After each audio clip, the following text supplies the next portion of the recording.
مسلمانوں کے حالات آپ دیکھ لو, کچھ بھی نہیں, ہوائیں نکلی ہوئی ہیں ہماری پھس, بالکل ایک ایسا غبارہ جس میں ہوا بھی نہیں ہے, لیکن باتیں آپ ہر شخص سے ایسی کروا لو, ایسا لگتا ہے یہی انقلاب لائے گا اور امام مہدی اسی کی نسل میں پیدا ہونے والے ہیں. آپ غلط کو ٹھیک کرنے چلے ہو, کیا آپ کے اندر طاقت ہے؟ کیا اس ٹھیک کرنے کے سائیڈ ایفیکٹ برداشت کر لو گے آپ؟ سمجھ میں نہیں آ رہی بات؟ ہم بھی ایسے ہی ہیں, ہم میں سے کوئی بھی اسٹیٹ کے ساتھ مخلص نہیں ہے. آج بھی یہی حالات ہیں, اسٹیٹ کی ایسی کی تیسی ہو جائے بھائی, اپنی ٹرک پوری کرنی ہے. ہر وقت نیگیٹو پہلو نا ملک کا, یوں ایسا ہے. یہ سارے کام لیبیا اور دوسرے کنٹریز میں ہو چکے ہیں. بالکل یہی اسٹائل تھا, ہوتے ہوتے چاہے اس کا ذمہ دار کوئی بھی ہو, رزلٹ کس کے خلاف نکلے گا؟ رزلٹ تو ہم ملک کا بیڑا غرق ہوگا. لیبیا میں جب لیبیا کے خلاف بغاوت ہوئی ہے نا, جب وہاں کے جنرل قذافی کے خلاف, تو اس وقت سب لوگ قذافی کے خلاف بول رہے تھے. یہاں بھی لوگ کہہ رہے تھے یہی ہونا چاہیے اس کمبخت کے ساتھ, یہی ہونا چاہیے, شراب پیتا ہے, یہ کرتا ہے, وہ کرتا ہے, بالکل ٹھیک ہو رہا ہے. لوگوں کو پتا نہیں تھا, جب ہو جائے گا نا تو پھر بیٹھ کے رو گے. ہو گیا, ایک بہت خوبصورت عدل والی ایک ریاست قائم ہو گئی. لیبیا کے سارے وسائل پہ قبضہ کس کا ہو گیا؟ غربت اور مہنگائی کم ہونے کے بجائے بڑھنا شروع. ابے برداشت کر لیتے اس کمبخت کو, قذافی کو, شراب پیتا تھا, ذاتی عمل تھا نا اس کا, ٹھیک ہے نا, کیا کر آپ کا کیا کر رہا ہے وہ؟ تو پبلک پاگل ہوتی ہے, سمجھ رہے ہو؟ میجورٹی کیا ہوتی ہے, ان میں میچورٹی نہیں ہوتی ہے. ہمارے ہر فیصلے ایسے ہی ہیں. آپ کو پتا ہے اسلامی تاریخ میں جتنا نیک لوگوں نے اسلامی تاریخ میں نقصان پہنچایا ہے نا, اتنا برے لوگوں نے نہیں پہنچایا. پتا ہے کوئی بات, یہ میں نے بتائیے. جتنا اسلامی ہسٹری آپ اٹھا کے دیکھیں, مسلم سوسائٹی کو, اسلامی حکومتوں کو, خلافتوں کو نیک لوگوں نے بیڑا غرق کیا ہے نا, اتنا دوسروں نے بیڑا نہیں غرق کیا. وجہ کیا ہے؟ بے موقع نہیں عن المنکر. سمجھتے ہو؟ مثال کے طور پر آپ نے دیکھا کوئی برائی ہے, واقعی وہ برائی تھی, آپ نے بے موقع اس پہ انگلی اٹھانا شروع کر دی. اب برے لوگ تو یہ کام کرتے نہیں ہیں, برے کیا کریں گے, برائی دیکھ کے ہونے دیں گے, ان کی صحت پہ کوئی فرق نہیں پڑتا. کئی بار میں عبد الرحمن اشعث کی مثال دے چکا ہوں, حجاج بن یوسف کے خلاف بغاوت کی عبد الرحمن اشعث نے. سارے نیک نیک لوگ تھے بھائی, چھوڑ دیتے حجاج بن یوسف کو اپنے حال پہ. اس ظلم کو ٹھیک کرنے سے تمہیں ملا کیا؟ حکومت کا بیڑا غرق ہو گیا, اسلامی خلافتیں کمزور ہو گئیں, بیڑا غرق ہو گیا, ہماری ساری فتوحات کا دروازہ رک گیا. یہ سارے نیک لوگ تھے جو برائی کو دیکھ کے خاموش نہیں رہے, لیکن ٹھیک کرنے کا وہ طریقہ اختیار کیا انہوں نے جس سے حالات سیٹ ہونے کے بجائے اور زیادہ خراب ہو گئے. حجاج بن یوسف کی مثال ہے, ظالم تھا تو اسلامی فوجیں گئی بھی تھی مجاہدین لڑنے کے لیے. انہوں نے بولا ہم اتنا بڑا لشکر ہمارا تیار ہو گیا ہے کہ اب عیسائیوں سے تو بعد میں لڑیں گے, پہلے اپنوں کو تو ٹھیک کر لو. یہ آج کل بڑا نعرہ چل رہا ہوتا ہے نا, ابے دوسروں کو چھوڑو, پہلے ان کو تو ان کو ٹھیک کرنے میں. وہ کیا ہوا, عبد الرحمن اشعث نے, اتنے بڑے بڑے بعض صحابہ بھی تھے اس میں, تابعین بھی تھے, محدثین بھی تھے, وہ سارا لشکر لے کر خود اپنی ہی حکومت پہ حملہ کر دیا. جب حملہ کیا ہے تو حملہ ناکام ہونا تھا, کیونکہ حکومت کے پاس جو طاقت اور قوت ہوتی ہے وہ وسائل بہت زیادہ ہوتے ہیں. تو نتیجہ کیا نکلا؟ جو اسلامی فتوحات کا ایک بہت بڑا سلسلہ تھا اس کو بہت بڑا دھچکا لگ گیا. سمجھتے ہو کہ نہیں سمجھتے؟ لیکن نہی عن المنکر کا جذبہ مسلمانوں میں ختم نہیں ہوا کہ ہم نے برائی کو جڑ سے ختم کرنا ہے, ایسی کی تیسی کرنی ہے برائی کی.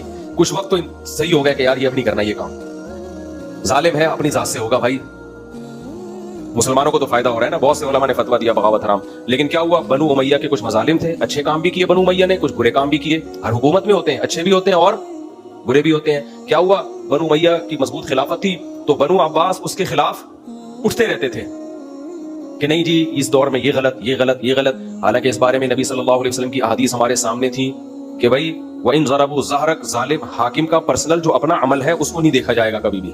وہ کس پہ چھوڑ دو؟ اللہ پہ. تم نے کس کو دیکھنا ہے؟ اسٹیٹ کو دیکھنا ہے, خلافت کو دیکھنا ہے, حکومت کو دیکھنا ہے. اجتماعیت کی خاطر تم نے انفرادیت کو قربان کرنا ہے. بہت ساری احادیث ہیں اس بارے میں, 2 اور 2 4 کی طرح.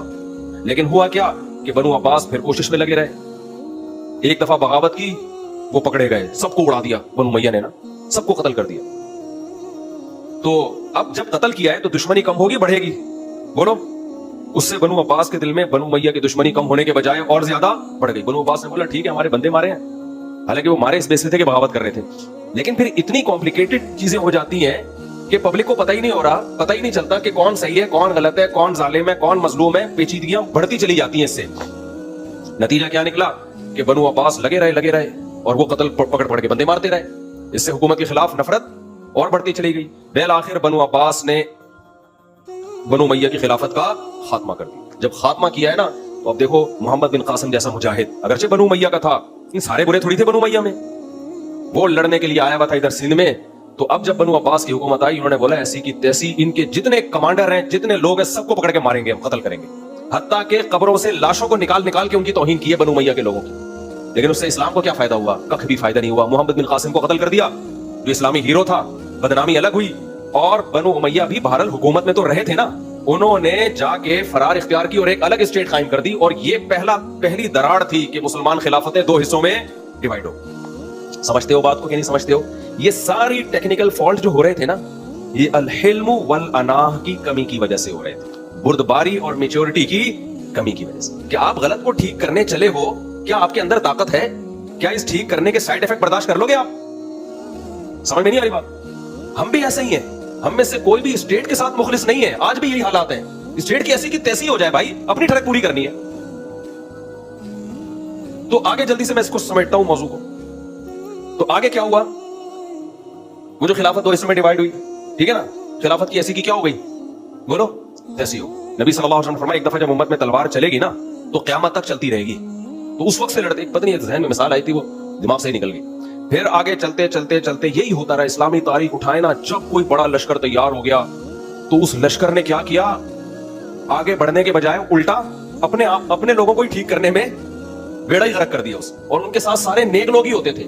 यही बात आज पाकिस्तान में भी चल रही है। निजाम की तब्दीली के उन्वान से लोगों को बागी बनाया जा रहा है। मेरा भी यूनिवर्सिटियों में दौरा हुआ, पेशावर की 3 यूनिवर्सिटियों में और एबटाबाद में। इस्लामिक स्कॉलर क्या कर रहे हैं आके? उनके पास तब्दीली का कोई सूटेबल पैकेज नहीं है, सिवाय इसके कि आपको स्टेट से नफरत, यानी मुल्क के झंडे से नफरत, मुल्क के नाम से नफरत, हर वक्त नेगेटिव पहलू ना मुल्क का। यूं ऐसा है, ये सारे काम लीबिया और दूसरे कंट्रीज में हो चुके हैं। बिल्कुल यही स्टाइल था, होते होते चाहे इसका जिम्मेदार कोई भी हो, रिजल्ट किसके खिलाफ निकलेगा? रिजल्ट तो हम मुल्क के बेड़ा गर्क होगा। लीबिया में जब लीबिया के खिलाफ बगावत हुई है ना, जब वहां के जनरल कजाफी के खिलाफ, तो उस वक्त सब लोग कजाफी के खिलाफ बोल रहे थे। यहां भी लोग कह रहे थे यही होना चाहिए, इस कमबख्त के साथ यही होना चाहिए, शराब पीता है, ये करता है, वो करता है, बिल्कुल ठीक हो रहा है। लोगों को पता नहीं था, जब हो जाएगा ना तो फिर बैठ के रोगे। हो गया, एक बहुत खूबसूरत अदल वाली एक रियासत कायम हो गई। लीबिया के सारे वसाइल पे कब्जा किसका हो गया? गुर्बत और महंगाई कम होने के बजाय बढ़ना शुरू। अबे बर्दाश्त कर लेते उस कमबख्त को, कजाफी को। शराब पीता था, जाती अमल था ना उसका, ठीक है ना। क्या कर, आपका क्या कर रहा है वो? तो पब्लिक पागल होती है, समझ रहे हो? मेजॉरिटी क्या होती है? उनमें मेच्योरिटी नहीं होती है। हमारे हर फैसले ऐसे ही हैं। तो एक बेहतर मिसाल आई थी, खोपड़ी से ही निकल गई यार, इतनी बेहतरीन मिसाल आई थी अभी। तो चलो ये हम आगे चलते हैं। खिलाफत उस्मानिया में भी ऐसे ही हुआ। और खिलाफत उस्मानिया के जो सुकूत के बहुत सारे असबाब थे ना, उसमें एक जर्मनी का साथ देना भी था। देखो अमेरिका पता है क्यों कामयाब है? खोपड़ी बहुत ज्यादा इस्तेमाल करता है। हालांकि इतनी पावर है अमेरिका के पास कि वो बगैर खोपड़ी इस्तेमाल किए भी बहुत अरसे जी सकता है, क्योंकि पावर जब होती है ना तो ताकत आपको सरवाइव करवाती है। फिर भी वो खोपड़ी इस्तेमाल करते हैं बहुत ज्यादा। अमेरिका ने जब अफगानिस्तान में हमला करना था, अकेला भी हमला कर लेता, इतनी पावर थी कि वो तहस नहस कर सकता था। उसने कहा नहीं, जो काम 40-42 मुल्क मिलकर कर सकते हैं, मैं अकेला अपनी फौजें क्यों लेकर आऊं? वो अलग बात है कि वहां से मार खा के ही गया है, लेकिन उनकी पॉलिसी, उनके मशवरे इतने होते हैं कि भाई मैं अकेला क्यों घुसूं इस जंग में? मैं पहले दुनिया को बताऊं कि मेरी अकेले की जंग नहीं है, ये पूरी दुनिया को इन लोगों से खतरा है, यहाँ उनके ठिकाने हैं, फिर दोबारा वर्ल्ड ट्रेड सेंटर पे हमला हो सकता है। इतने महीनों उनकी कॉन्फ्रेंसें चली हैं। अबे तू इतना पावरफुल है, तेरे लिए तो 2 मिनट का मसला है। उसने कहा भाई जो काम तमीज से हो सकता है और कम से कम नुकसान पहुंचा के हो सकता है, उसमें मैं अपनी फौजों को क्यों झोंकूं? समझ में आ रही है बात कि नहीं आई? तो इन लोगों की कामयाबी का एक बहुत बड़ा राज पता है क्या है? इन लोगों में जज्बातीपन बिल्कुल भी बोलो नहीं है। हमारे अंदर एकदम, ये स्कॉलर्स देख लो क्या कर रहे हैं, यूं पढ़ दो, यूं लड़ दो, यूं खड़ा दो, पढ़ दो, उससे मुखालफत कर करके। अच्छा देख भी नहीं रहे हैं, जिन लोगों ने तहरीकें चलाई हैं माजी में, एक तहरीक भी कामयाब नहीं हुई है। आपको ऐसे स्कॉलर मिलेंगे माजी में, यूं करते हैं, ये मौलवी लोग तलाक के मसाइल बता रहे हैं बैठ के, इनकलाब की बात तो करते ही नहीं है। तो जो बात कर रहे हैं वो भी सिर्फ बात ही कर रहे हैं। तो हमारी कौम का एक बहुत बड़ा आलमी है। मैं एक हदीस सुना के बस फिर आगे चलता हूं। देखो नबी सल्लल्लाहु अलैहि वसल्लम ने, सही बुखारी की हदीस है, आज ही हमने जामिअत रशीद में हदीस पढ़ाई।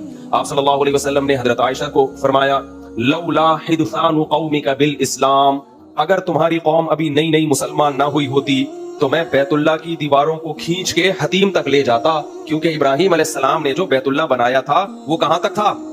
हतीम तक था। हतीम समझते हैं? वो जो एक कर्व निशान है ना, कौस, इधर तवज्जो भाई, एक कौस नहीं है जो बैतुल्लाह असल में चौकोर नहीं है, लंबाई में ज्यादा है। तभी हम तवाफ कहां से करते हैं? पूरा हतीम से घूम के तवाफ करते हैं ना भाई। کبھی آپ نے دیکھا چار دیواری کے بالکل قریب سے چپک کے کوئی طواف کر رہا ہو؟ ایسا نہیں ہے. چار دیواری کے قریب سے چپک کے جاتے ہیں ہم, لیکن لمبا انڈے چکر کاٹتے ہیں ہم. وجہ کیا ہے؟ بیت اللہ وہاں تک ہے.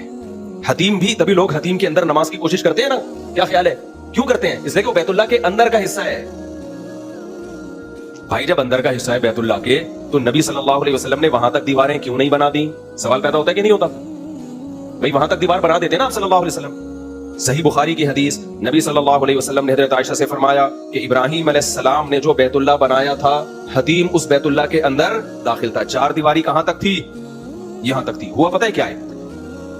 عربوں نے, جو مشرکین مکہ تھے, انہوں نے جب بیت اللہ کی دوبارہ سے تعمیر کی ہے تو ان کے پاس حلال آمدن کم پڑ گئی تھی, تو یہاں تک بنا دیا انہوں نے جہاں تک اب بنا ہوا ہے. آگے انہوں نے کہا کہ ہمارے پاس حلال پیسے نہیں ہیں, سارے جوئے کے اور سٹے کے اور طوائفوں کے کچھ پیسے ان کے پاس تھے. انہوں نے کہا یہ ناپاک پیسہ ہم بیت اللہ کی تعمیر پہ نہیں لگائیں گے, فی الحال اس کو یہیں تک چھوڑ دو, جب حلال پیسوں کا انتظام ہوگا تو اس تعمیر کو ہم کہاں کر دیں گے آگے. اب اس پر طویل عرصہ گزر گیا. جو نئی نسل جو آئی نا, وہ یہ سمجھنے لگی کہ یہیں تک ہے. توجہ ہے نا آپ لوگوں کی؟ نئی نسل کیا سمجھنے لگی؟ یہاں تک ہے, اس سے آگے نہیں ہے. طواف تو ہوتا رہا دور تک, کیونکہ باپ دادا تو یہی سکھا کے گئے تھے نا یہاں سے گھومنا ہے, لیکن نئی نسل سمجھنے لگی کہ دیواریں یہیں تک ہے. جب اسلام کو غلبہ مل گیا, مکہ فتح ہو گیا, آپ صلی اللہ علیہ وسلم کو مکمل کنٹرول ہو گیا, تو آپ نے امی عائشہ سے فرمایا کہ میں چاہتا ہوں کہ بیت اللہ کی دیواروں کو وہاں تک لے جاؤں جہاں تک ابراہیم علیہ السلام نے کھڑا کیا تھا, لیکن مجھے ڈر یہ ہے کہ بہت سے لوگ عرب کے فتح مکہ کے بعد بہت سارے قبائل مسلمان ہوئے, ان کو یہ بات سمجھانا مشکل ہو جائے گا. وہ یہ کہیں گے کہ لو بھائی انہوں نے ابراہیم علیہ السلام والا قبلہ ہی تبدیل کر دیا, کیونکہ ہر ایک کو یہ بات معلوم نہیں ہے. سمجھتے ہو کہ نہیں سمجھتے ہو؟ ہر شخص کو یہ بات سمجھانا ہمارے لیے ممکن نہیں ہے. ان کے دل میں اسلام کے بارے میں شک پیدا ہو جائے گا کہ لو بھائی جو قبلہ ابراہیم علیہ السلام کا تھا, انہوں نے تو اس کی دیواریں بڑھا کے قبلہ ہی تبدیل کر دیا ہے, تو یہ تو سچے نبی ہو ہی نہیں سکتے. ان کے دل میں شک پیدا ہو جائے گا اور ایک فتنہ پیدا ہو جائے گا. لہذا چاہت کے باوجود بھی ہمارے نبی نے یہ کام بولو نہیں کیا. یہ میچورٹی آج کل دینداروں میں شارٹ, جو دماغ میں کھوپڑی میں خیال آتا ہے نا, بس فوراً کیا ہو جائے, پورا ہو جائے. جب یہ ہے تو یہی ہونا چاہیے. ایسے امام کو بالکل ٹھیک کر دو, تیر کی طرح سیدھا کر دو. لوگ مجھے آ کے بول رہے ہوتے ہیں یہ کر دو وہ کر دو, میں کہتا بھائی میں نہیں کر سکتا یہ کام, اس کے سائیڈ افیکٹ اتنے ہیں کہ میں یہی کروں گا دنیا میں, اس کے علاوہ کسی اور کام کا رہوں گا نہیں. چپ کیوں بیٹھے ہو, بولو بولو بولو. تو آپ نے صرف اصلاح نہیں کرنی, ہمارے نبی نے چھوڑ دیا اس کو اسی طرح, کوئی بات نہیں بھائی, طواف تو پورا ہی ہو رہا ہے نا, گول چکر. اب ایک نئی جنگ چھڑ جائے گی, ایک نیا فتنہ کھڑا ہو جائے گا, تو بیت اللہ کی چار دیواری بڑھانے سے زیادہ کیا ضروری ہے؟ امت میں فتنہ اور انتشار پیدا نہ ہو. تو اس نے کہا کہ بھائی جب نبی کی حدیث ہے تو ہم حدیث پر عمل کریں گے, ہم اس کو بڑھا دیں گے. ٹھیک ہے نا, کوئی خلیفہ آیا, میں نام اس کا ذہن سے نکل گیا, اس نے بڑھا دی کہ یہاں تک ہوگا. جب حدیث موجود ہے, اب اسلام کو غلبہ ہے, تو ہمارے پاس صحیح حدیث موجود ہے, جو حدیث میں آیا ہم وہی کریں گے. جب بڑھایا, لوگوں میں فتنہ کھڑا ہو گیا, لوگوں نے جو کام نبی نے نہیں کیا تم نے کیسے کر دیا. اب وہ حدیثیں پیش کر رہے تھے حضرت عائشہ سے, وہ جو بخاری والی حدیث, حضرت عائشہ کی حدیث ہے, اصل میں تو یہاں تک ہے, یہاں تک نہیں ہے. تو لوگوں میں پھٹا پیدا ہو گیا, تو ایک نیا خلیفہ آیا, اس نے گرا کے واپس پرانا پہ لے آیا. امام مالک نے فتویٰ دیا اس میں تبدیلی جائز نہیں, چاہے حدیث موجود ہے پھر بھی حرام ہے. وجہ اس کی ہے کہ کھلواڑ بنا دو گے تم بیت اللہ کو. اگر امام مالک یہ فتویٰ نہ دیتے, اب یہی ہوتا کوئی نئی گورنمنٹ آتی, یہاں تک اگلے سال حج کے لیے جاتے تو یہاں تک دیواریں ہیں, اور اس کے اگلے سال حج کے لیے جاتے وہ دیواریں کیا ہوتی, چھوٹی. امت میں اس کے علاوہ اور کوئی کام نہ ہوتا. اب آپ کہہ سکتے ہو کہ اس میں مصلحت کیا تھی؟ بھائی بیت اللہ کی چار دیواری نبی بڑھا دیتے, تھوڑا سا فتنہ ہوتا نا. اصل میں مصلحت یہ تھی اس طرز عمل میں کہ بیت اللہ کی دیواروں کو بڑھانے کا عمل بھی روکا جا سکتا ہے, امت کو اختلاف اور انتشار سے بچانے کے لیے. تو اللہ کی نظر میں, اسلام کی نظر میں سب سے زیادہ ویلیو اس کی ہے کہ امت آپس میں متحد رہے, پھڈے بازیاں نہ کرے. سمجھتے ہو کہ نہیں سمجھتے ہو؟ تو ہمارے نبی کی طبیعت میں حلم اور انا, بردباری بھی تھی اور جلد بازی کے فیصلے بھی نہیں تھے. اگر ہوتے اسی وقت سے تلواریں چلنا شروع ہو جاتی. صلح حدیبیہ میں بھی ایسا ہی ہے. صلح حدیبیہ میں آپ صلی اللہ علیہ وسلم نے ساری شرطیں غیر مسلموں کی مانی ہیں. کچھ شرطیں اس میں آپ کے اگینسٹ جا رہی ہیں. ابو جندل رضی اللہ تعالیٰ عنہ کو پکڑ کے مشرکین کے حوالے کیا جا رہا ہے, اپنے آدمی کو پکڑ کے ان کے حوالے. ایگریمنٹ ایسا تھا. کیا آج دینداروں میں ایسا حوصلہ ہے کوئی اس طرح کا ایگریمنٹ کر لیں؟ کہ نبی نے کیوں کیا؟ نبی صلی اللہ علیہ وسلم یہ جانتے تھے میرے پاس جو افراد ہیں وہ 1400 ہیں, بہت تھوڑے سے ہیں, اور مقابلہ جن سے ہو رہا ہے ان کی تعداد بہت زیادہ. تو جنگ کو ٹالنے میں کچھ ہمارے نقصانات ہیں لیکن فائدہ زیادہ ہے, اور جنگ کرنے میں کچھ فائدے ہیں لیکن نقصانات بولو زیادہ ہیں. تو ग्राउंड रियलिटी को देखकर हमारे नबी सल्लल्लाहु अलैहि वसल्लम ने फैसला किया, और जाहिर है जंग को टालना मुमकिन नहीं था जब तक उनकी शर्तें न मानी जाती, क्योंकि वो ताकतवर थे। ताकतवर जब आपसे अमन पर एग्रीमेंट करता है, अपनी शर्तें मनवाता है। समझते हो कि नहीं समझते? वो आपकी शर्तों पे एग्रीमेंट नहीं करेगा, वो तो चाह रहे लड़ाई हो। मुशरिकीन तो चाह रहे थे कि लड़ाई हो,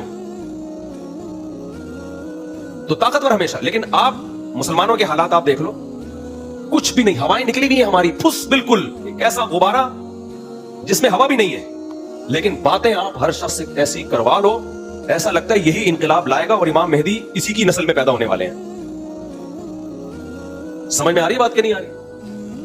एक साहब कहने लगे अमेरिका पे अटैक क्यों नहीं कर देते? मैंने कहा अमेरिका से ही हम जहाज लेते हैं, वो उसमें ऐसे बटन लगा के भेजता है। सऊदी अरब को जो अमेरिका ने जहाज दिए ना, वहां के बकायदा वहीं पर मुझे किसी ने बताया कि अमेरिका ने जो सऊदी अरब को जहाज दिए ना, उसमें पासवर्ड भी कौन खोलता है? अमेरिका खोलता है। तो हम लोग जो हमारी पोजीशन है ना, तो जितनी पोजीशन हो, जैसे मैं वो अक्सर मिसाल देता हूं, हमारे में एक शागिर्द था बहुत बारीक, दुबला नहीं बल्कि बारीक, बिल्कुल बारीक। जब मैं 4 शादियों की बात करता एकदम जोश में आता ना, उछलता। दुबले लोग एक्टिव बहुत होते, एकदम उछलता। मैं कहता रिलैक्स, मेरा स्टाइल, मैं कहता था रिलैक्स, गिर जाएगा। मजाक करता था, वो भी एंजॉय करता था। फिर मैंने उससे कहता था देख, जब तेरी शादी हो ना, ग्लूकोज की 4 बोतलें कमरे से बाहर लटकी हुई होनी चाहिए, ऐसा ना हो केस मेरे ऊपर बने के इसके मशवरे पर शादी की। तो ये मेच्योरिटी हम लोगों में बोलो खत्म हो रही। बेमौका तबलीग, बेमौका बात को थोपना, जज्बाती बातें करना, और जब मजहबी स्कॉलर्स में ये चीजें आना शुरू हो जाए ना, तो मामला बहुत, क्योंकि लोग फिर मजहब की बात को तो वैल्यू देते हैं, उसको सवाब समझ के कर रहे होते हैं। तो मजहब में देखो, नबी सल्लल्लाहु अलैहि वसल्लम की सीरत में हमें क्या मिलता है? जंग भी मिलती है, सुलह भी मिलती है। देखो लोग पता है क्या कहते हैं कि नबी सल्लल्लाहु अलैहि वसल्लम ने तो 23 साल में जिहाद भी किया, जंग भी की, सुलह भी की। हम क्या कर रहे हैं भाई? 23 साल में जो नबी की सीरत है वो हमारे लिए क़यामत तक के लिए। असल सीरत जंग या अमन नहीं है, असल सीरत नबी की ये है कि ग्राउंड रियलिटी को सामने रख के फैसले किए हैं। आपने ग्राउंड रियलिटी को सामने रख के ही फैसले करने हैं। नबी ने 23 साल में सब कुछ किया, हम 23,000 साल में करेंगे ये। अगर 200 साल में भी हालात नहीं बनते, हालात सुलह के बनते, तो 200 साल में भी सुलह ही करनी है। समझ में आ रही है अब कि नहीं आ रही? 23 साल में अल्लाह ने नबी को वो सारे काम इसलिए करवाए कि कहीं जंग का मौका होगा तो जंग करनी पड़ेगी, कहीं सुलह का मौका होगा तो सुलह करनी। 100 साल भी सुलह करनी पड़े, 100 साल भी सुलह करोगे, 1000 साल भी करनी पड़े, 1000 साल भी करोगे। मैं वो खिलाफत उस्मानिया की बात कर रहा था। खिलाफत उस्मानिया के जो सुकूत हुए हैं ना, उनमें एक बहुत बड़ी वजह पता है क्या है? एक बहुत बड़ी वजह यह है कि जो पहली जंग अजीम थी ना, उसमें खिलाफत उस्मानिया कूद पड़ी थी, जबकि कूदने की ताकत थी नहीं। हालांकि खिलाफ ये उस्मानियों का फड्डा ही नहीं था, ये जर्मनी और फ्रांस की, ब्रिटिश की जंग थी, जिसमें 2 बड़े बड़े मुल्क एक दूसरे के अगेंस्ट थे। जैसे अमेरिका की जंग नहीं थी ना, ये पहली जंग अजीम और दूसरी जंग अजीम का अमेरिका से कोई लेना देना था नहीं था, तो अमेरिका घुन्ना बन के बैठा रहा आखिरी दिन तक। बिल्कुल आखिर में अमेरिका ने यह किया कि जब जापान बहुत ज्यादा आगे चला गया ना, और डर हुआ कि अब तो ये सबकी वाट लगा देगा, तो एक अदद बम ले जाके ऐसे करके फाड़ दी अमेरिका ने। पहले उसमें भी कोशिश की कि ना फाड़ूं बम में, तो क्यों? मेच्योरिटी। उसने कहा भाई हमारी जंग नहीं है, हम क्यों कूदे उसमें?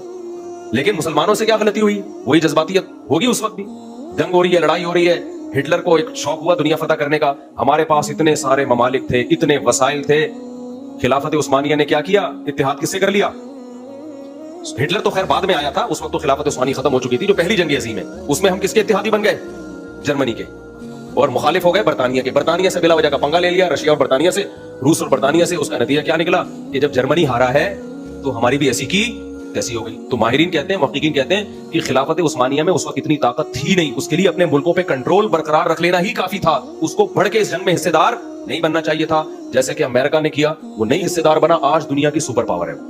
वो वसाइल जमा करता रहा, वसाइल जमा करता रहा, और फिर एटम बम बनाया। फिर उसने क्या किया? पहले तो जमीनी जंग लड़ने की कोशिश की जापान से। जब बिल्कुल ही वो भी आखिर में आया ना, जब देखा ना जापानी तो बिल्कुल ही कंट्रोल से बाहर निकल गए। जापान बढ़ता जा रहा था। दूसरी जंग अजीम में ना इतना फैल गया था, बर्मा तक जापानियों की फौजें पहुंच चुकी थी, तो वो कंट्रोल से बाहर, वो भी मेच्योरिटी के बगैर। उनका भी खोपड़ी क्या हो गई थी? आउट हो गई। मुल्क में कहत पड़ गया था, खाने को रोटी नहीं थी जापानियों में, और वो जो उनका आर्मी चीफ था वो इलाके पे इलाके फतह करता चला गया। ठीक, तो अमेरिका तमीज से तमाशा देख रहा है। जब अमेरिका ने कहा कि यार इनसे लड़ना बहुत मुश्किल है, क्योंकि वो फिदाई हमले करते थे, पूरे जहाज उठा के ना अमेरिका की बेस पे बंदे समेत उड़ा देते थे। तो अमेरिका ने अपने साइंसदानों को बुलाया, भाई कुछ इस सिलसिले में अगर आप कुछ कर सकते हैं। तो उन्होंने कहा हम बम बना रहे हैं इस सिलसिले। अमेरिका ने कहा बम बनने दो, उस वक्त तक चुप करके बैठे रहो। बम बन गया तो अमेरिका ने बोला बम तो बन गया, लेकिन बहुत तबाही होगी, एटम बम है, एक दफा हम वैसे जमीनी जंग में ट्राई करके देखते हैं। जमीनी जंग में ट्राई, पहले उसको धमकी दी, भाई तू अपनी फौजें वापस बुला ले, इलाके खाली कर दे, हमारा आपसे कोई लड़ना भिड़ना बोलो नहीं, कोई जंग नहीं हमारी, तमीज से बैठो, हमें भी इंजॉय करने दो लाइफ को, खुद भी क्या करो, इंजॉय करो। लेकिन वो जापान के जो फौज थी उन्होंने बोला नहीं, हम तो पूरी दुनिया फतह करने निकले। तो अमेरिका ने फिर वो अटैक किया है, मार खाई अमेरिका ने। वो जापानी तो बिल्कुल ही, और पता है वो जापानियों को भी रूहानी आमिलों ने उल्लू बनाया हुआ था। उनका एक रूहानी सदर था, रूहानी बुजुर्ग था, सदर कह रहा हूँ, बुजुर्ग था, जिसका ये था कि ये पहुंचे हुए हैं बहुत। वो मजहबी उस तड़का लगाया, ये बहुत पहुंचे हुए हैं, ये बहुत बड़े बुजुर्ग हैं, ये गलत बात कह ही नहीं सकते, ऊपर से इल्हाम होता है, ये सारे ना मजहब का तड़का लगाए बगैर इस ऐसी मोटिवेशन मिलती नहीं है फिदाई हमलों की। तो वो जापानियों ने अपने वो सारा वो करके ना, जब अमेरिका को शिकस्त हुई तो अमेरिका ने बोला बम के बगैर कोई गुजारा नहीं है। एक बम मारा तो भी उसको अकल नहीं आई, उन्होंने कहा कोई बात नहीं, लड़ाई में बम तो चलते हैं। हिरोशिमा की बाट लगा दी।